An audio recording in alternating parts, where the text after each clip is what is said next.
손에 들고 있던 휴대폰이 바닥으로 떨어질 것만 같았다. 화면에 찍힌 견적서를 보는 순간 숨이 막혀왔다. 3,500만 원. 단 하루의 생일 파티를 위해서. 시어머니의 입에서 나온 우리 며느리가 알아서 잘해주겠지 라는 말이 귀에 맴돌았다. 그 말은 칭찬이 아니었다. 명령이었고 선고였다. 결혼한 지 벌써 7년이 되었다. 그 7년 동안 나 김민정은 착한 며느리의 탈을 쓰고 살아왔다.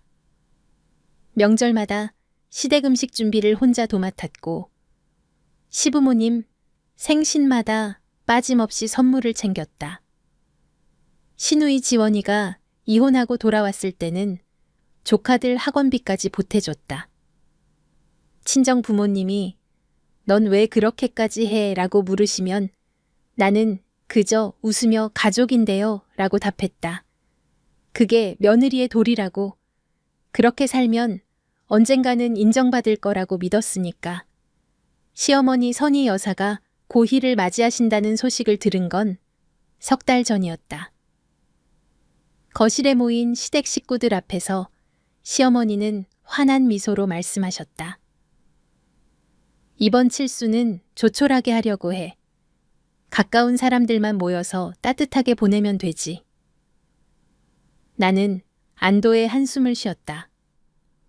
조촐하게라니 다행이다. 최근 남편 재현이의 사업이 어려워져서 우리 형편도 빠듯했기 때문이다. 시어머니가 이어서 말씀하셨다. 민정아, 네가 식당 좀 알아봐 줄래? 어머니는 요즘 것들을 잘 모르잖아. 네, 어머니. 몇 분 정도 생각하세요? 글쎄, 친척들하고 친구분들 해서 한 50명 정도? 50명. 괜찮은 숫자였다. 1인당 5만 원 정도 잡으면 250만 원이면 충분할 것 같았다. 나는 그날 저녁부터 열심히 식당을 알아보기 시작했다. 회사 점심시간에도 휴대폰으로 리뷰를 검색하고 퇴근 후에는 직접 식당들을 방문해서 메뉴를 확인했다. 일주일 후 나는 세 곳의 괜찮은 한정식집을 추천드렸다. 모두 깔끔하고 음식도 맛있는 곳이었다. 시어머니는 자료를 보시더니 고개를 끄덕이셨다. 역시 우리 며느리는 꼼꼼해. 그런데 말이야. 그런데에서 나는 불길한 예감을 느꼈다. 어머니 친구분이 최근에 딸 결혼식을 호텔에서 했다는 거야. 사진을 보니까 정말 고급스럽더라고. 어머니도 평생 한 번인데 좀 특별하게 하고 싶어. 호텔. 그 단어를 듣는 순간 머릿속에서 경보음이 울렸다. 어머니 호텔은 비용이 많이 나올 텐데요. 괜찮아. 우리 며느리 실력이면 할인도 잘 받아올 거 아니야. 네가 그런 거 잘하잖아. 시누이 지원이도 옆에서 거들었다. 맞아요. 엄마. 올케가 워낙 똑 부러지니까. 올케 힘들겠지만 우리 엄마 평생 소원이니까 한 번만 힘내봐. 나는 남편 재현을 쳐다봤다. 제발 뭐라도 말해달라고. 이건 무리라고 말해달라고. 하지만 재현은 그저 TV만 보고 있었다. 마치 이 대화가 자기랑은 상관없다는 듯이. 알겠습니다, 어머니. 알아보겠습니다. 그날 밤 나는 서울 시내 호텔들의 연회비를 검색했다. 최소 2천만 원, 50명 기준으로. 눈앞이 캄캄했다.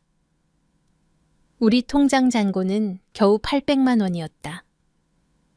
재현의 사업자금 대출 때문에 결혼 전 모아둔 적금도 이미 다 깨서 보탰다. 여보, 침실로 들어온 재현에게 조심스럽게 말을 꺼냈다. 호텔 연회비가 너무 비싸. 최소 2천만 원은 나올 것 같은데 우리 형편에. 엄마가 원하시잖아. 평생 한 번인데 그 정도도 못 해줘.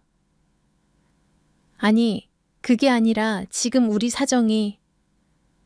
에이, 당신 회사에서 성과급 나오잖아. 그거 쓰면 되지. 성과급. 그건 내가 1년 동안 야근하고 주말 근무하면서 번 돈이었다. 우리 아이 교육비로 모아두려던 돈이었다. 그 돈은 아이 학원비로. 학원이야. 다음 달에 다시 벌면 되지. 우리 엄마 칠순이 더 급하잖아.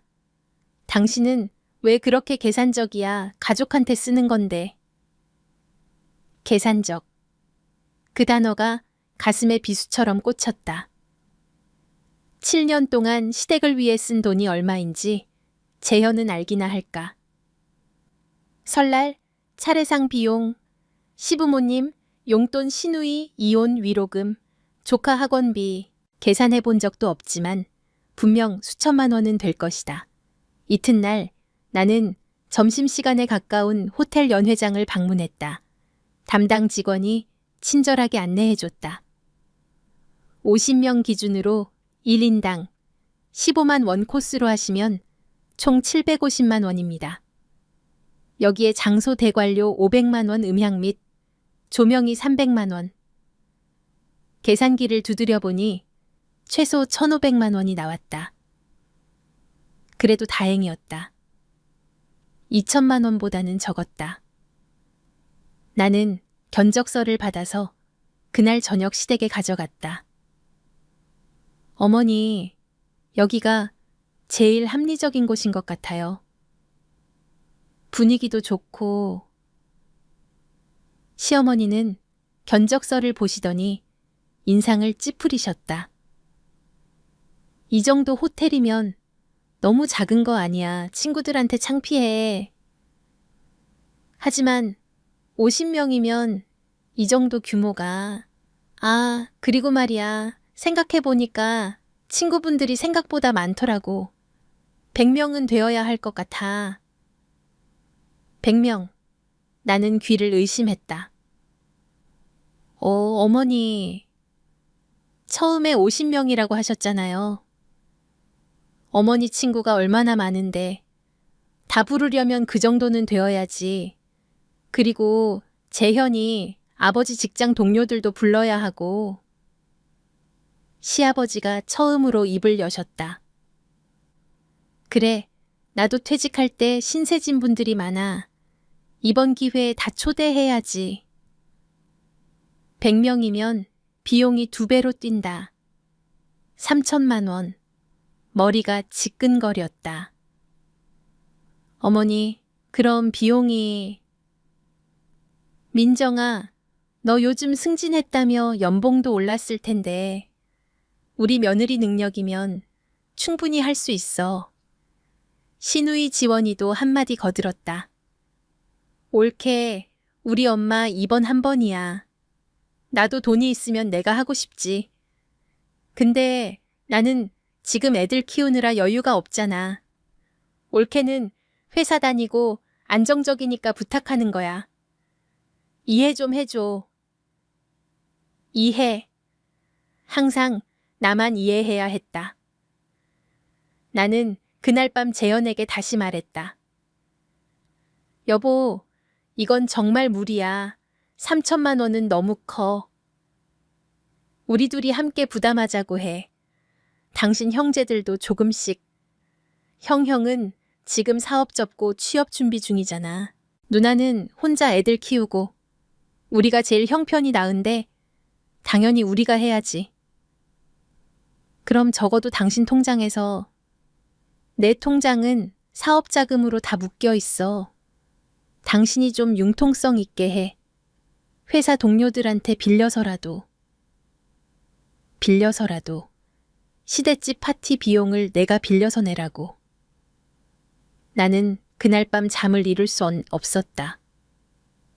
다음 주 시어머니께서 다시 전화가 오셨다. 민정아 호텔 말이야. 친구가 사진을 보내줬는데 웨스틴 호텔이 진짜 고급스럽더라. 거기로 알아봐 줄래? 웨스틴 조선 호텔. 서울에서 제일 비싼 호텔 중 하나였다. 나는 한숨을 쉬며 점심시간에 또 호텔을 방문했다. 담당자가 웃으며 말했다. 100명 기준으로 1인당 20만 원 코스입니다. 장소 대관료와 부대 비용 포함하면 총 3,200만 원 정도 나올 것 같습니다. 3,200만 원. 나는 견적서를 받아들고 사무실로 돌아왔다. 책상에 앉아서 계산기를 두드렸다. 내 통장에 있는 돈 회사 성과급 비상금까지 다 털어도 2,500만 원. 부족한 700만 원은 어떻게 해야 할까? 그날 저녁 나는 처음으로 친정엄마에게 전화를 걸었다. 엄마, 돈 좀 빌려줄 수 있어. 얼마나? 700만 원. 전화기 너머로 엄마의 한숨이 들렸다. 민정아, 그게 다 시댁일에 쓰는 거지. 너 결혼하고 나서 우리한테 돈 빌린 적이 몇 번이야. 시어머니 칠순 파티 비용을 왜 네가 다 부담해야 하는데? 엄마, 나도 알아. 근데 안 하면 시댁에서 날 어떻게 볼지. 그래서 네 인생을 다 바치면서 살 거야. 정신 차려, 김민정. 엄마는 결국 돈을 보내주셨다. 하지만 전화를 끊은 후 나는 한참을 울었다. 50대 부모님께 손을 벌려야 하는 30대 딸이 너무 초라했다. 비용 문제가 일단락되자 이번에는 디테일 지적이 시작됐다. 시어머니는 거의 매일 전화를 하셨다. 민정아, 꽃꽂이는 어떤 걸로 할 거야? 값싼 국산 장미는 싫어. 네덜란드산 수입 장미로 해줘. 케이터링 메뉴에 랍스터는 빠지면 안 돼. 어머니 친구들이 다 고급 취향이거든. 포토존도 만들어야 해. 요즘은 다들 사진 찍는 거 좋아하잖아. 아, 그리고 생일 케이크는 파리바게뜨 같은 데 말고 신라호텔 제과점 걸로 주문해줘. 하나하나 추가될 때마다 비용은 눈덩이처럼 불어났다. 꽃꽂이 200만 원, 포토존 설치비 150만 원, 케이크 80만 원, 고급 메뉴 업그레이드 100만 원, 마지막 견적서를 받아들었을 때 총액은 3,700만 원이 되어 있었다. 나는 멍하니 그 숫자를 바라봤다. 내가 회사에서 1년 동안 야근하고 주말 근무하면서 받은 연봉의 절반이 넘는 금액이었다. 여보, 이건 진짜 너무해. 3,700만 원이야. 우리 아이 대학 등록금도 안 되는 돈을. 재현은 짜증을 냈다. 또 시작이네. 당신 엄마가 원하시는 거잖아. 그리고 이번 한 번이라잖아. 왜 맨날 돈 타령이야. 타령이 아니라 현실이야. 이 돈을 내가 어떻게 마련했는지 알기나 해. 알아. 당신이 능력 있어서 번 거지. 그 능력을 우리 가족한테 쓰는 게 뭐가 문제야. 우리 가족이라는 말에서 나는 빠져 있었다. 나는 가족이 아니라 ATM 기계였다. 생일 파티 2주 전 시댁에서 최종 점검 모임이 있었다. 나는 두꺼운 파일을 들고 갔다. 호텔 계약서, 케이터링 메뉴판, 꽃꽂이 샘플 사진 음향 설비 계획서. 지난 석 달간 내가 준비한 모든 것들이 그 안에 들어 있었다. 시어머니는 파일을 넘기시며 만족스러운 표정을 지으셨다. 역시 우리 며느리야. 이렇게 완벽하게 준비해줘서 고마워. 그 순간 나는 처음으로 인정받는다는 느낌을 받았다. 7년 만에. 어머니, 제가 정말 정성껏 준비했어요. 어머니께서 행복하시길 바라는 마음으로. 그래. 그런데 말이야. 또 그런데였다. 다음 주에 호텔에서 메뉴 시식회가 있대. 너도 같이 가자. 네, 어머니. 제가 모든 메뉴를 직접 확인하겠습니다. 시식회 당일 나는 회사에 반차를 냈다. 호텔 연회장에는 시어머니와 시누이 지원, 그리고 시어머니 친구 두 분이 계셨다. 웨이터가 하나씩 요리를 내올 때마다 나는 긴장한 마음으로 반응을 살폈다. 이 랍스터 요리 정말 맛있네요.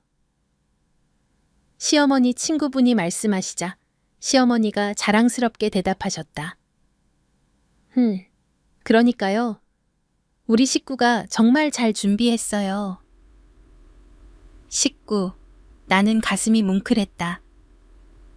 드디어 나를 식구로 인정해 주시는구나. 아, 민정이 아니고요. 시어머니가 이어서 말씀하셨다. 우리 집 도우미가 이번에 고생 많이 했어요. 호텔 예약부터 메뉴 선정까지 다 알아서 하더라고요. 요즘 도우미들 능력이 정말 좋아요. 도우미. 시간이 멈춘 것 같았다. 방금 시어머니가 뭐라고 하셨지? 도우미 시어머니 친구분이 물으셨다. 어머, 그럼 따님이 아니고 도우미 분이 준비한 거예요. 네, 우리 며느리는 워낙 바빠서요. 이런 건 전문가한테 맡기는 게 낫죠. 며느리는 돈만 대면 되고. 시누이 지원이가 웃으며 거들었다. 맞아요. 올케는 돈 버는 기계니까요. 하하. 나는 그 자리에 그대로 얼어붙었다. 석 달 동안 밤을 새워가며 준비한 내가 3,700만 원을 마련하느라 친정 부모님까지 손을 벌린 내가 도움이었다. 저는 화장실 좀... 나는 자리에서 일어나 비틀거리며 화장실로 향했다. 거울 속의 내 얼굴은 창백했다. 눈에는 눈물이 가득 고여 있었지만 나는 울지 않았다. 울면 지는 것 같았다. 화장실 칸에 들어가 문을 잠그고 나는 휴대폰을 꺼냈다. 떨리는 손으로 호텔 예약 앱을 열었다. 내 이름으로 되어 있는 예약 내역이 화면에 떴다. 케이터링 꽃꽂이 음향 케이크. 모든 계약이 김민정 명의였다. 나는 환불 정책을 찬찬히 읽었다. 행사 3일 전까지는 50% 환불 당일 취소는 환불 불가. 오늘이 정확히 이 주전이었다. 전액 환불이 가능한 마지막 날. 그 순간 내 안에서 무언가가 툭 끊어지는 소리를 들었다. 7년 동안 꾹꾹 눌러왔던 분노가, 억지로 삼켜왔던 서러움이 한순간에 터져나왔다. 나는 도우미가 아니다. 나는 김민정이다. 7년 동안 이 집안의 며느리 노릇을 하느라 내 자신을 지워왔지만 이제는 더 이상 참을 수 없다. 화장실에서 나와 나는 다시 시식회장으로 돌아갔다. 시어머니와 친구분들은 여전히 즐겁게 대화를 나누고 계셨다. 어머니, 저 먼저 가보겠습니다. 회사 일이 급해서요. 그래 가봐. 고생했어. 나는 고개를 숙여 인사하고 호텔을 나왔다. 그리고 근처 카페에 앉아서 조용히 노트북을 켰다. 가장 먼저 한 일은 호텔 예약 취소였다. 담당 직원에게 전화를 걸었다. 안녕하세요, 김민정입니다. 다음 달 15일 예약 건전액 취소하고 싶습니다. 고객님, 확인 부탁드립니다. 정말 취소하시는 게 맞으신가요? 네, 확실합니다. 알겠습니다. 환불은 3, 5 영업일 내에 처리됩니다. 전화를 끊고 케이터링 업체에도 연락했다. 꽃집, 케이크 가게, 음향업체. 내 이름으로 된 모든 계약을 하나하나 취소했다. 손가락이 떨렸지만 나는 멈추지 않았다. 모든 취소가 끝났을 때 나는 깊게 숨을 들이쉬었다. 해방감과 동시에 엄청난 두려움이 밀려왔다. 이제 곧 시작될 폭풍을 나는 알고 있었다. 그날 저녁 나는 집에 일찍 들어와 짐을 쌌다. 많지 않았다. 옷 몇 벌, 중요한 서류들, 노트북, 그리고 7년 동안 시댁에 쓴 돈을 정리한 엑셀 파일이 담긴 USB. 재현이 퇴근하기 전에 나는 거실 테이블 위에 편지 한 장을 남겼다. 당신의 어머니 생신 파티 예약을 모두 취소했습니다. 3,700만 원은 제 통장으로 환불될 예정입니다. 저는 도우미가 아니라 당신의 아내였습니다. 과거형으로 쓰는 이유는 이제 더 이상 아니기 때문입니다. 이혼 서류는 변호사를 통해 보내겠습니다. 나는 짐을 들고 집을 나왔다. 뒤도 돌아보지 않았다. 오후 6시 32분 휴대폰이 미친 듯이 울리기 시작했다. 시어머니였다. 받지 않았다. 신우이 지원이었다. 받지 않았다. 재현이었다. 받지 않았다. 나는 카페에 앉아서 커피를 마시며 휴대폰 화면에 쌓여가는 부재중 전화를 지켜봤다. 10통, 20통, 50통. 오후 8시 재현에게서 문자가 왔다. 미쳤어. 당장 예약 복구해. 엄마가 지금 쓰러지실 것 같아. 나는 답장을 보냈다. 복구는 불가능합니다. 제가 계약자니까요. 도우미의 권한으로. 오후 9시 시어머니에게서 음성 메시지가 왔다. 김민정, 당장 전화 받아. 이게 무슨 짓이야. 내가 너를 그렇게 키웠더니. 키우다니. 7년 동안 시댁에 수천만 원을 갖다 바친 내가 키움을 받았다니. 오후 11시 부재중 전화가 127통을 넘어섰다. 카톡 메시지는 200개가 넘었다. 하나하나 읽지는 않았지만 미리 보기로 보이는 내용은 비슷했다. 미안해, 다시 생각해보자. 엄마가 잘못했대. 제발 풀어줘. 이혼은 너무 심한 거 아니야. 적어도 파티는 진행하게 해줘. 체면이 있지. 체면. 내 체면은 호텔에서 도우미로 소개당할 때 이미 바닥에 떨어졌는데. 자정이 넘어서 시아버지에게서 전화가 왔다. 나는 이번에는 받았다. 민정아. 시아버지의 목소리는 지쳐 있었다. 아버지. 네가 화난 건 이해한다. 어머니가 말을 심하게 했구나. 하지만 이건 너무 심한 거 아니냐. 아버지, 저는 7년 동안 도우미 노릇을 했습니다. 이제 그만하고 싶을 뿐입니다. 민정아 가족이잖아. 가족은 서로 존중해야 합니다. 저는 존중받은 적이 없습니다. 전화를 끊었다. 새벽 2시 휴대폰이 다시 울렸다. 재현이었다. 나는 받았다. 여보. 재현의 목소리는 떨리고 있었다.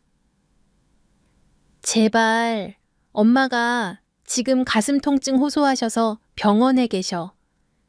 제발 예약만 복구해줘. 내가 잘못했어. 잘못한 게 뭔데? 내가 당신 편을 들었어야 했어. 엄마한테 선 긋고. 7년 동안 한 번도 내 편을 들어준 적 없잖아. 알아. 내가 나빴어. 다시 한 번만 기회를 줘. 재현 씨. 나는 냉정하게 말했다. 예약 복구는 불가능합니다. 계약이 이미 취소됐어요. 새로 예약하려면 본인들이 직접 하세요. 그리고 이혼은 제 확정된 결정입니다. 민정아, 제발. 전화를 끊었다. 그리고 재현의 번호를 차단했다. 다음 날 아침 나는 변호사 사무실을 찾았다. 준비해간 USB에는 지난 7년간의 모든 증거가 들어있었다. 시댁에 송금한 내역, 카드 사용 기록, 카톡 대화 내역, 녹음 파일. 변호사는 자료를 검토하더니 고개를 끄덕였다. 재산 분할과 위자료 청구 모두 가능할 것 같습니다. 특히 결혼 생활 중 부당하게 지출된 금액에 대한 보상도 요구할 수 있어요. 얼마나 받을 수 있을까요? 최소 5천만 원 이상은 가능할 것 같습니다. 나는 계약서에 서명했다. 생일 파티 당일, 나는 일부러 그 호텔 근처를 지나갔다. 로비에는 캐리어를 끌고 우왕좌왕하는 시댁 식구들이 보였다. 시어머니는 프론트 직원에게 소리를 지르고 계셨고, 재현은 휴대폰으로 급하게 다른 장소를 알아보고 있었다. 신우이 지원은 구석에 주저앉아 울고 있었다. 나는 그 광경을 잠깐 지켜보다가 조용히 발걸음을 돌렸다. 가슴 한편이 시원했다. 그날 저녁 친정 엄마에게서 전화가 왔다. 민정아, 시댁에서 우리 집으로 전화가 왔다. 네가 파티를 망쳤다고 난리더라. 엄마 미안해요. 엄마까지 고생시켜서. 미안할 거 없어.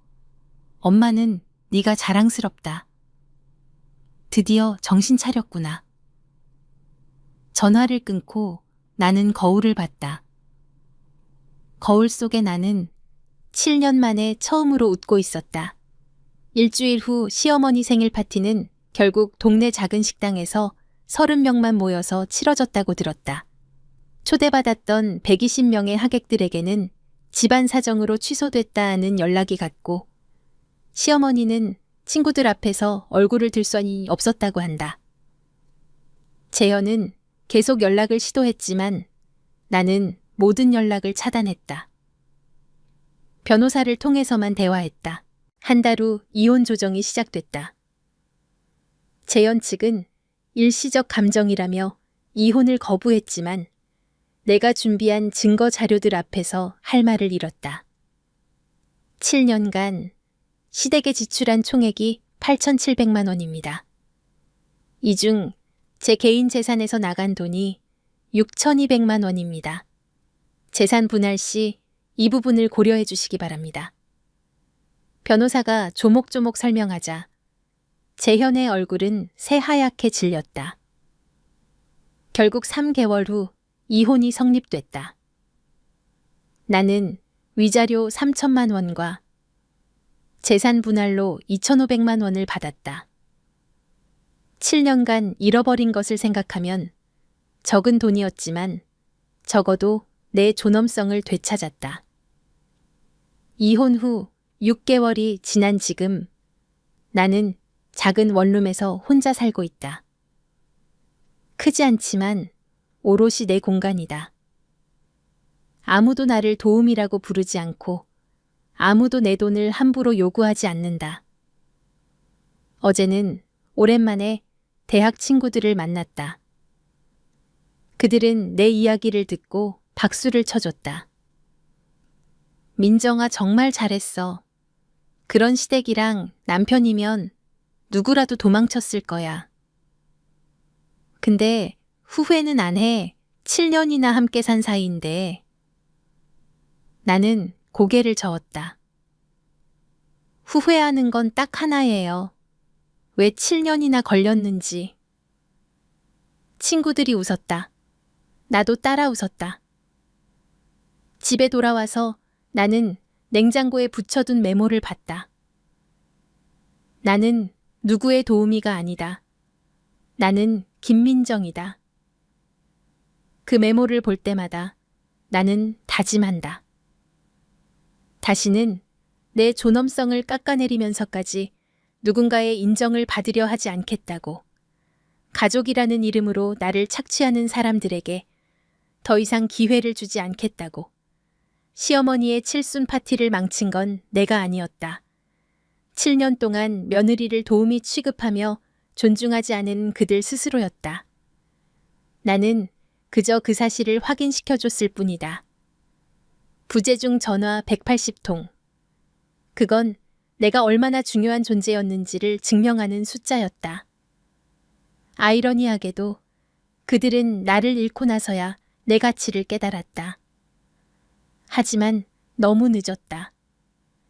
지금 이 순간 나는 그 어느 때보다 자유롭고 행복하다. 비록 혼자지만 나는 나답게 살고 있다. 그리고 그것만으로 충분하다. 당신도 나를 응원해 주시나요? 댓글로 당신의 생각을 들려주세요. 이 이야기는 AI가 창작한 드라마입니다. 아이가